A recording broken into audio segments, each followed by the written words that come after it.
Bonjour à toutes et à tous, je suis Émilie Pied, infectiologue au centre hospitalier Annecy-Genevois. Dans le cadre du programme Paprika, je vais aujourd'hui vous parler du diagnostic des infections respiratoires aiguës. Tout d'abord, les infections respiratoires sont très fréquentes chez le sujet âgé, pouvant toucher chez les plus de 80 ans 188 personnes pour 1000 personnes année. Et ce sont des infections graves, c'est la première cause de décès par maladie infectieuse et la quatrième cause de décès toute cause. Peut être également source de décompensation de comorbidité avec un risque d'accident vasculaire cérébral qui peut être multiplié par 4 à 8 selon les études et également d'infarctus du myocarde. Et peut également être la cause d'une surmortalité à distance avec une étude qui montre 50% de décès à 6 mois pour les résidents d'EHPAD.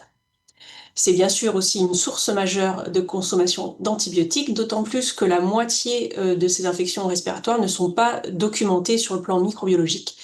Et lorsqu'on cherche une étiologie, la majorité est d'origine virale, avec essentiellement la grippe, le Covid, le VRS, mais aussi d'autres virus respiratoires comme le rhinovirus ou le métapneumovirus.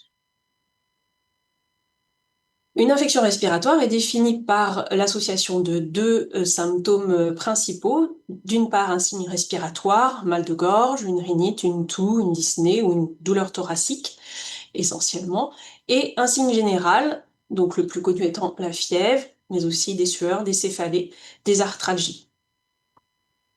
La difficulté chez le sujet âgé, en particulier en institution avec des comorbidités, c'est qu'on peut faire face à des signes beaucoup moins spécifiques.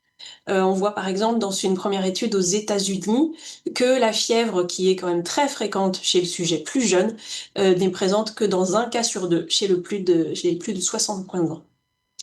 La toux reste assez fréquente, la douleur thoracique est également moins fréquente en cas de pneumopathie. Et on voit surtout que la tachypnée, donc la fréquence respiratoire accélérée, est peut-être plus fréquente. Dans une deuxième étude en Espagne, on voit également que la fièvre est un peu moins fréquente et que des signes non spécifiques comme la confusion, en particulier chez des sujets qui ont déjà des troubles cognitifs, peut être plus fréquente. Et on voit que ça peut être le cas dans un cas sur 5 d'infection respiratoire aiguë. L'examen clinique est essentiel. Tout d'abord, la prise des constantes vitales, donc la pression artérielle, la fréquence cardiaque, la température, la saturation. Mais aussi, j'insiste sur la fréquence respiratoire qui n'est pas suffisamment prise par l'infirmière. Et donc, le rôle de l'infirmière est essentiel puisque tous ces paramètres font partie du recueil de l'infirmière. D'autre part, l'auscultation est aussi très importante, même si chez le sujet âgé en institution, les problèmes de mobilisation ou d'inspiration profonde peuvent rendre l'auscultation un peu plus difficile.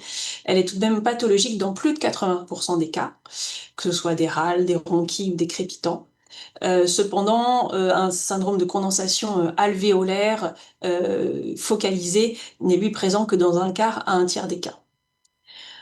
Donc, pour vous insister sur le fait que l'examen clinique, d'une part par l'infirmière et par le médecin, est important, puisqu'il permet quand même d'affiner grandement le diagnostic. Il faudra, dès cette étape, penser à chercher des symptômes chez les résidents en contact afin d'identifier rapidement un début d'épidémie. Il y a donc des critères de gravité importants à retenir selon les dernières recommandations de la prise en charge des pneumonies communautaires. Donc on retient une gravité en cas d'un seul critère majeur ou de 3 critères mineurs. Mais parmi ces critères mineurs, un certain nombre ne sont pas accessibles sans biologie ou examen encore plus spécialisé hospitalier. Il faut donc retenir surtout ces critères de gravité clinique accessibles au lit du malade. Il s'agit de l'hypothermie inférieure à 36 degrés, une tension artérielle systolique inférieure à 90 mm de mercure, de marbrure, qui est un autre signe d'hypoperfusion périphérique, une fréquence respiratoire supérieure ou égale à 30 cycles par minute, d'où l'importance de prendre la fréquence respiratoire, une saturation inférieure ou égale à 95%, ou une confusion ou autre trouble de la conscience. Donc un seul de ces critères nécessite une évaluation médicale urgente. Il ne faut pas passer à côté des autres causes de toux qui peuvent durer plus de 7 jours. Donc en premier, il faut penser à la coqueluche avec une recrudescence des cas de coqueluche que nous avons connus en 2024. Et vous avez là en lien un protocole qui peut vous aider pour prendre en charge un éventuel cas de coqueluche. Ça peut être aussi des causes non infectieuses, hein, donc médicamenteuses, comme avec les inhibiteurs d'enzymes de conversion, en cas d'asthme ou de BPCO, en dehors d'une décompensation infectieuse, des troubles de déglutition ou un reflux gastro-œsophagien. C'est l'occasion de vous rappeler qu'il faut bien être à jour de sa vaccination contre la coqueluche. Concernant le diagnostic microbiologique, le test de référence, c'est une PCR sur un écouvillon nasopharyngé. Et la règle, c'est plutôt de réaliser de façon habituelle un test triplex ou quadruplex, c'est-à-dire détectant grippe A, grippe B, Covid et VRS.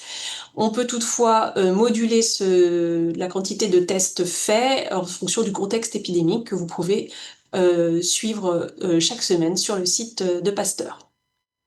En l'absence d'accès à une PCR rapidement, par exemple le week-end où le laboratoire est fermé, nous pouvons réaliser un test rapide d'orientation diagnostique, toujours sur écouvillon nasopharyngé.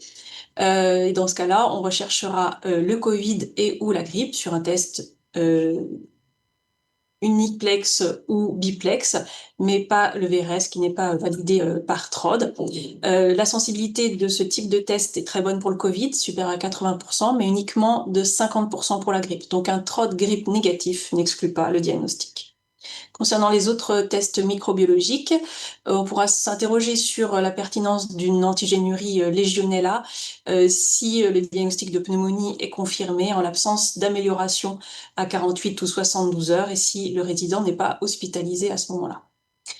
Concernant la recherche de coqueluche, en cas de suspicion ou de contage, il faudra à ce moment-là réaliser une PCR spécifique coqueluche. Concernant les autres examens biologiques, ce sera à évaluer par le médecin qui examine le sujet âgé. Donc ça peut être une numération, une créatinine, un ionogramme. Il n'y a pas de test qui va vraiment confirmer plus votre infection respiratoire, mais ça va permettre d'évaluer la gravité et de voir s'il y a une décompensation sous-jacente, que ce soit rénale, et puis adapter le traitement hein, en fonction de la clairance de la créatinine. La procalcitonine n'a pas sa place hein, dans le diagnostic des infections respiratoires aiguës. L'examen cytobactériologique des crachats n'est pas recommandé en dehors d'une personne qui a une BPCO connue avec identification antérieure de Pseudomonas aeruginosa dans ses expectorations. Il peut se poser la question de réaliser une CRP, plus pour aider peut-être au diagnostic d'infection chez un sujet qui aurait des symptômes vraiment non spécifiques, pour aider le médecin à l'orienter. En revanche, il ne permettra pas de différencier une infection bactérienne d'une infection virale. Concernant le diagnostic radiologique, eh bien, idéalement, oui. Pour des sujets qui sont institutionnalisés, il n'est pas toujours facile d'avoir accès à une imagerie euh, dans un délai en tout cas raisonnable.